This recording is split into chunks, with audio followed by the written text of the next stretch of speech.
વિડીયોની અંદર આપણે સંપૂર્ણ 80 ગુણના પેપરનું સચોટ સોલ્યુશન મેળવીશું। તો આ વિડીયોને અંત સુધી જોતા રહેજો અને ચેનલ પર નવા હો તો સૌપ્રથમ ચેનલને સબસ્ક્રાઇબ કરી દેજો, જેથી વિદ્યાર્થી મિત્રો દરેક વિષયના સોલ્યુશન સૌપ્રથમ તમને મળતા રહે। અન્ય વિષયના સોલ્યુશનની લિંક પીડીએફની લિંક તમને ડિસ્ક્રિપ્શનમાંથી મળી જશે, જ્યાંથી તમે ડાઉનલોડ કરશો। પણ સૌપ્રથમ પહેલાં પેપર જોઈ લો કેવી રીતે લખવાનું, એની હું સંપૂર્ણ તમને અપ ટુ ડેટ માહિતી આપી દઉં।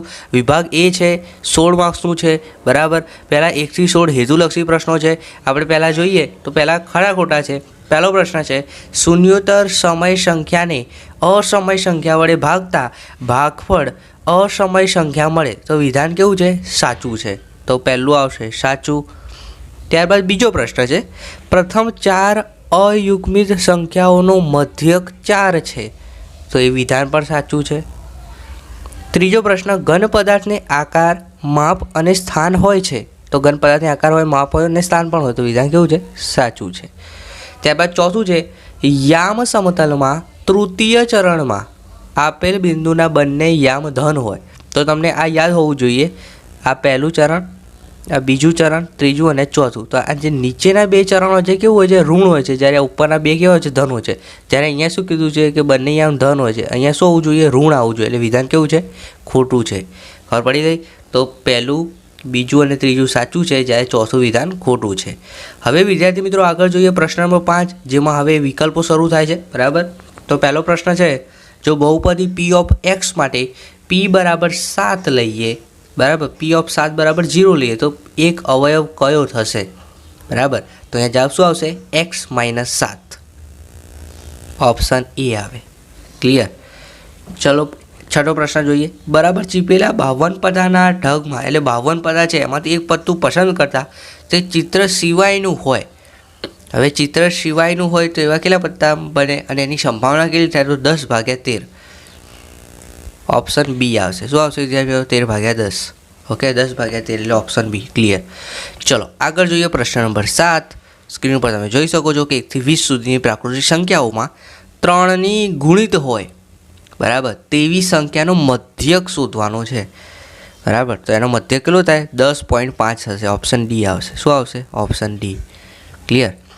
प्रश्न नंबर 8 10 सेंटीमीटर बाजुनी लंबाईना समभुज त्रिकोणनुं क्षेत्रफळ केटला सेमी स्क्वेर थशे? तो आपणे अहींया समभुज त्रिकोणनुं क्षेत्रफळ कीधुं छे, बराबर। तो તમે ગણતરી કરશો 25 × √3 એટલે ઓપ્શન બી તમારો સાચો જવાબ આવશે। ક્લિયર? ખબર પડી ગઈ?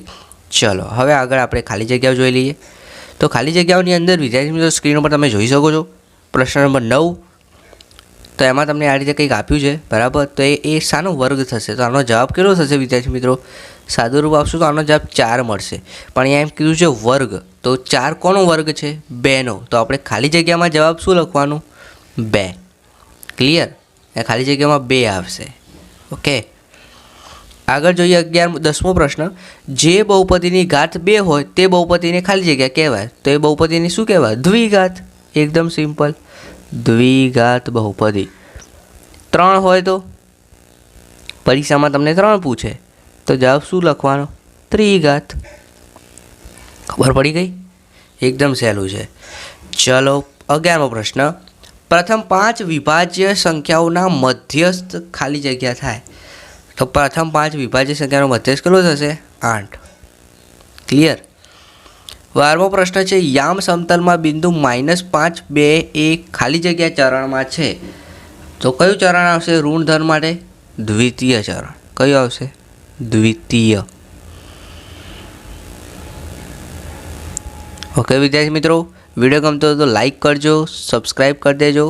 संपूर्ण सोल्यूशन तमने आ विडियो में जोवा मळशे।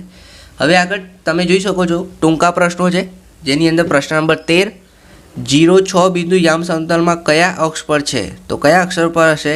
વાય અક્ષ પર। વાય અક્ષ, કારણ કે હંમેશા યાદ રાખવાનું આવું આપેલું હોય એટલે આ સાઈડ હોય એ એક્સ હોય અને આ હોય એ વાય હોય। હવે એક્સ 0 છે એટલે એ અક્ષ કઈ થઈ? 6 અહીંયા છે એટલે વાય।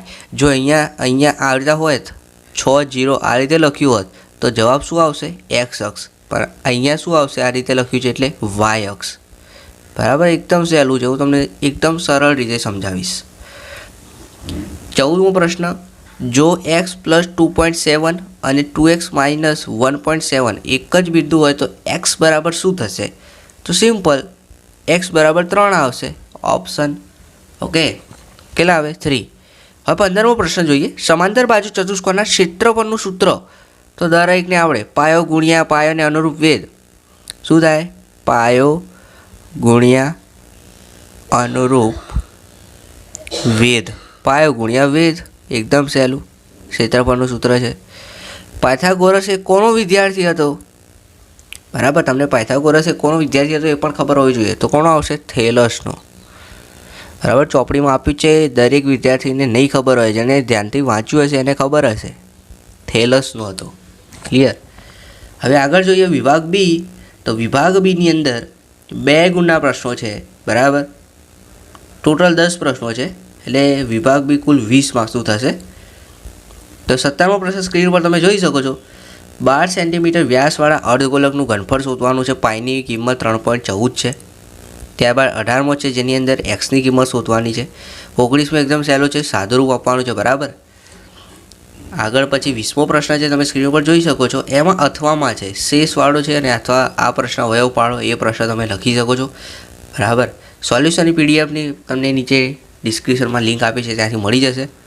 21મો પ્રશ્ન છે, x + 2y = 6 ના 4 ભિન્ન ઉકેલ મેળવો. પછી 22મો પ્રશ્ન છે, ત્રિકોણ ABCમાં AB = AC, ખૂણો A 50નો હતો, ખૂણો B અને ખૂણો C શોધવાના છે. એવી જ રીતે 23મો પ્રશ્ન છે, અથવામાં છે, બેમાંથી કોઈ પણ એક લખવાનો છે. 24મો પ્રશ્ન છે, તમે સ્ક્રીન ઉપર જોઈ શકો છો. એની કિંમત શોધવાવાળો પ્રશ્ન છે, એકદમ સહેલો છે. બરાબર, આપણે ચોપડીમાં ગણાયેલો એ રીતે જ છે. ચલો, દરેક ખૂણાનું માપ શોધવાનું છે. ત્યારબાદ યુક્લિડની પૂર્વધારણા અને પૂર્વધારણા 5 લખો. બરાબર, અથવા તો એ ના લખવો હોય તો એની ઓરમાં જે પ્રશ્ન છે, સાબિત કરો કે AD = 1/4 AB. બરાબર, એ આકૃતિ દોડીને સ્પષ્ટ કરવાનું છે. આગળ જોઈએ વિદ્યાર્થી મિત્રો વિભાગ સી. વિભાગ સીની અંદર 3 ગુણના પ્રશ્નો છે, 8 લખવાના છે, એટલે વિભાગ સી કુલ 24 માર્ક્સનું છે. હું તમને આ વિડીયોમાં જે પ્રશ્નો કહું એ ખાસ તૈયાર કરી દેજો, તમને ખૂબ જ ઉપયોગી થશે. 27મો પ્રશ્ન છે, તમે સ્ક્રીન પર જોઈ શકો છો. 14 સેમી ત્રિજ્યાવાળું એક નળાકાર પાત્ર પાણીથી અસત એટલે અડધું ભરેલું છે થોડું. બરાબર, 22 સેમી લંબાઈ, પહોળાઈ અને ઊંચાઈ આપી છે. તો એની અંદર નળાકાર પાત્રમાં પાણીની સપાટીમાં કેટલો વધારો થશે એ તમારે શોધવાનું છે. બરાબર, આપણે લંબઘન ડૂબાડીએ ત્યારે. ત્યારબાદ 28મો પ્રશ્ન છે, ઊંચાઈનો ગુણોત્તર શોધવાનો છે, અને એની અથવામાં આ એક ટાંકીવાળો પ્રશ્ન છે, તમે કરી શકો છો. ત્યારબાદ દરેક વિદ્યાર્થી મિત્રોને ફેવરેટ જે આંકડાશાસ્ત્રનો પ્રશ્ન છે, સ્ક્રીન પર તમે જોઈ શકો છો.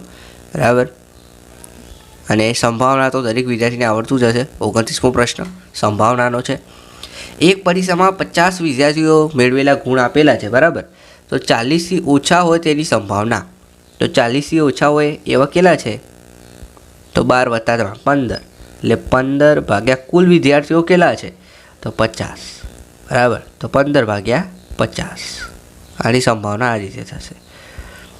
બીજું છે 60 અથવા 60થી વધુ હોય તો 60 અથવા 60થી વધુમાં 17 થશે.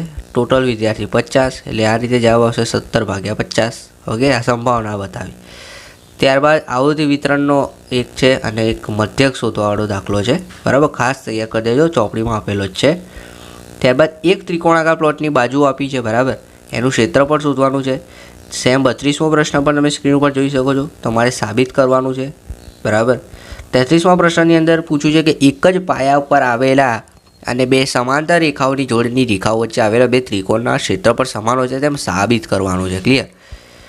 ઓકે, હવે આપણે 34મો પ્રશ્ન સ્ક્રીન ઉપર તમે જોઈ શકો છો. એની અંદર ત્રિકોણ AB અને D, આનું માપ શોધવાનું છે. આટલો ખૂણો અને ખૂણો ACE. બરાબર, એ તમારે શોધવાનું છે. હવે વિભાગ ડીની અંદર 4 ગુણના પ્રશ્નો છે, તમારે 5 લખવાના છે. બરાબર, કુલ 80 માર્ક્સનું છે. વિભાગ ડીના બધા જ પ્રશ્નો ખાસ તૈયાર કરી દેજો. પહેલાં તો આ જે સાબિતવાળો છે આ ખાસ કરી દો કે કોઈપણ ત્રિકોણમાં સૌથી મોટા ખૂણાની સામેની બાજુ સૌથી મોટી જ હોય. ત્યારબાદ બીજો પ્રશ્ન છે અથવામાં છે. બરાબર, રચનાના મુદ્દા દોરવાના છે, એકદમ ઇઝી છે. ત્યારબાદ 37મો પ્રશ્ન સ્ક્રીન ઉપર તમે જોઈ શકો છો.